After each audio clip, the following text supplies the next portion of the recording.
ዛሬ የእግዚአብሔር ጽድቅና የኢየሱስ ክርስቶስ በስጋ መምጣትን አንድ ላይ መመልከት ፈልጋለሁ።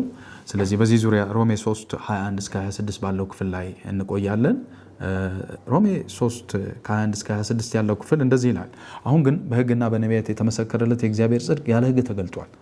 እርሱም ለሚያምኑ ሁሉ የሆነ በኢየሱስ ክርስቶስ በማመን የሚገኘው የእግዚአብሔር ጽድቅ ነው። ልዩነት የለምና ሁሉ ኃጢአትን ሰርተዋል፣ ለእግዚአብሔርም ክብር ጎድሏቸዋል። በኢየሱስ ክርስቶስም በሆነው ቤዛነት በኩል እንዲያው በጸጋው ይጸድቃሉ። እርሱንም እግዚአብሔር በእምነት የሚገኝ በደሙም የሆነ ማስተሰሪያ አድርጎ አቆመው። ይህም በፊት የተደረገውን ኃጢአት በእግዚአብሔር ችሎታ ስለመተው ጽድቁን ያሳየ ዘንድ ነው። ራሱም ጻድቅ እንዲሆን በኢየሱስ የሚያምነውን እንዲያጸድቅ አሁን በዚህ ዘመን ጽድቁን ያሳየ ዘንድ ነው የሚል ክፍል ነው። ይህን በተመለከተ ከእግዚአብሔር ባህሪ ጋር እግዚአብሔር ባህሪው ከኃጢአት ጋር ያለውን ነገር ስንመለከት ለምሳሌ መጽሐፍ ቅዱሳችንን ዘጸአት ላይ ሄደን ዘጸአት 34 ላይ ለሙሴ የተገለጠበትን መገለጥ ማየት ይገባናል ብዬ አስባለሁ። እግዚአብሔር በደመና ውስጥ ወረደ፣ በዚያም ከእርሱ ጋር ቆመ፣ የእግዚአብሔርን ስም አወጀ ይላል ዘጸአት 34:5-6 ላይ።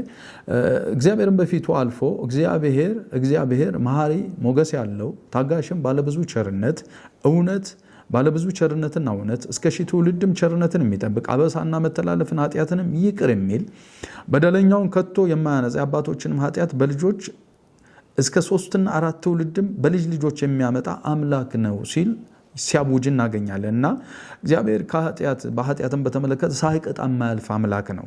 ነገር ግን መጽሐፍ ቅዱሳችን ላይ በተቃራኒው ደግሞ እንዲህ እንመለከታለን። መዝሙር 32:1-2 ዳዊትና በእግዚአብሔር መካከል ያለውን ክፍል ስናይ መተላለፉ የቀረችለት ኃጢአት የተከደነችለት የተሸፈነለት ምስጉን ነው ይላል።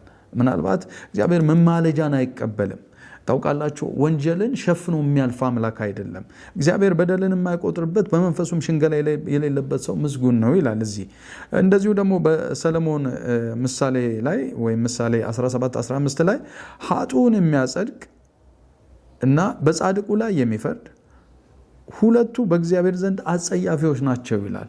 ስለዚህ የእኛን ኃጢአት በተመለከተ እግዚአብሔር በራሱ በውስጡ የነበረውን ውጥረት የሚያሳይ ነገር እንመለከታለን። ኢየሱስ ወደ እግዚአብሔር የቁጣ ባህር መጣሉን ስንመለከት የሚገርም ነው። ለምሳሌ ሚክያስ 7:18-20 ባለው ክፍል ውስጥ በደልን ይቅር የሚል የርስቱንም ቅሬታ አመፅ የሚያሳልፍ እንዳንተ ያለ አምላክ ማን ነው? ምሕረትን ይወዳልና ቁጣውም ለዘላለም አይጠብቅም፣ ተመልሶ ይምረናል፣ ክፋታችንን ይቀጠቅጣል ወይም በእግሮቹ ይረግጣል ይላል። ኃጢአታችንን በባህሩ ጥልቅ ይጥለዋል ይላል። ከቀድሞ ዘመን ጀምረህ ለአባቶቻችን የማልህላቸውን እውነት ለያዕቆብ ምሕረትህንም ለአብርሃም ታደርጋለህ እያለ ሚክያስ ላይ ይናገራልና ኢየሱስ እንዴት አይነት የእግዚአብሔር ቁጣ ባህር ውስጥ እንደገባ የኛን ኃጢአት ተሸክሞ የሚያሳይ ክፍል ነው። ነገር ግን በእግዚአብሔር ጸጋ ስለ ሰው ሁሉ ሞትን ይቀምስ ዘንድ ይለዋል ዕብራውያን 2:9-15 ላይ። ነገር ግን በእግዚአብሔር ጸጋ ለሰው ሁሉ ሞትን ይቀምስ ዘንድ ከመላእክት ይልቅ በጥቂት አንሶ የነበረው ኢየሱስን ከሞት መከራ የተነሳ የክብርና የምስጋና ዘውድ ተጭኖት እናየዋለን። እንግዲህ ልጆቹ በስጋና በደም ስለሚካፈሉ እሱ ደግሞ በሞት ላይ ስልጣን ያለውን በሞቱ እንዲሽር ምን ይለዋል? በግሪክ ካታርጌዮ ይለዋል።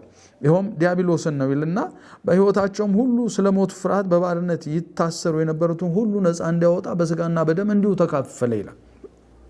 በስጋና በደም የተካፈለበትን ዓላማ ስንመለከት ሁለት ነገሮች ነው የምንመለከተው። ኢየሱስ በስጋ የመጣበት አንደኛው በሞት ላይ ኃይል ያለውን ስልጣን ያለውን በሞቱ እንዲሽር ካታርጂዮ ተግባራዊ ወይም ውጤታማ እንዳይሆን ማድረግ እንደማለት ነው። በግሪክ ምንድነው ይሄ ቃል? ሞት በሰዎች ላይ ያለው ኃይል ተግባራዊና ውጤታማ እንዳይሆን ማድረግ ማለት ነው። ሁለተኛው ደግሞ በሕይወታቸው ሁሉ ስለ ሞት ፍርሃት በባርነት ይታሰሩ የነበሩትን ሁሉ ነፃ እንዲያወጣ ነው ኢየሱስ የመጣው።